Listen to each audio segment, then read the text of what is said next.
Hi, I'm Dr. Cheryl, and you know when you're arguing? Well, I have news for you. Your partner is always right. Say, what now? I mean, come on. This is how most of us argue. Guilty. We're on this train trestle here, and most of the time we argue like a freaking freight train that's trying to blast our partner over until they say, oh, of course, you're right. I'm wrong. I should always listen to everything you say. You are the god or goddess of all things. Look, communicating and learning to fight fair is one of the key areas, of course, that great couples need to master. In the last video, I talked a bit about those 3 keys to passion. Now, what I'm talking about today is how to fight fair and how to realize that your partner has a different perspective and your partner is not wrong. They're just different from you.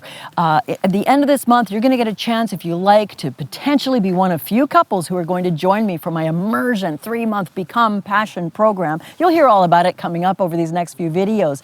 But about 30 to 40% of that whole training teaches us how to learn to communicate deeply, how to fight fair, how to avoid the 4 terrible behaviors that we do that I'm sometimes guilty of when we fight that predict breakup, misery, divorce, and how to realize that your partner is different from you. They see things differently. Look, right now, behind me, you see this beautiful view of this trestle. If we flip the camera around, you'd see a whole different view. Which one of those is right? Well, dumb question, right? Because you're thinking, well, they're both right. They're just different perspectives on the same thing. Are light bulbs going off right now? That's exactly what we need to remember when we're disagreeing with our beloved. They see things differently. They have a different upbringing. They're, believe it or not, a different person than us. And just because we see it differently, tomato soup's the greatest thing in the world. Tomato soup is vile. No one should ever eat it. Who's right? It's a different of perspective. I know that sounds simple. It's pretty hard, though, to retrain our patterns where we immediately get polarized. Our physiology changes, and all we want to do is beat down the person we love with our words till they cry, I surrender. You're right, Cheryl. So, hey, haha, funny? Not so funny. One of the predictors of really unhealthy relationships, one of the biggest complaints people have when they decide to split is we can't communicate. We can't resolve our differences. We don't know how to reach some sort of healthy compromise. Interested in that?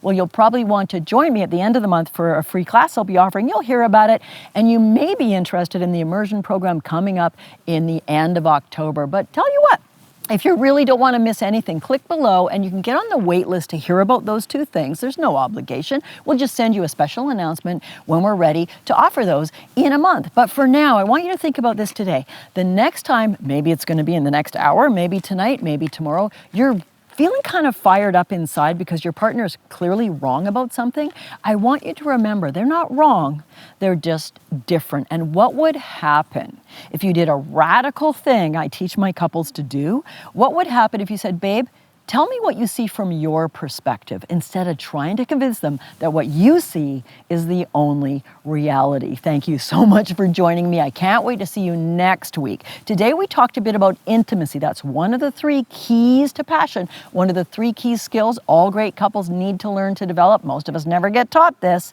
Next week, I'm going to talk to you about the 2nd key to passion. That's thrill and excitement. So make sure you join me for next week's Love Bite. Until then, I remain Dr. Cheryl Fraser on beautiful Vancouver Island. And I'm wishing you a beautiful, perfect day. And guess what? You're not always right. Bye for now.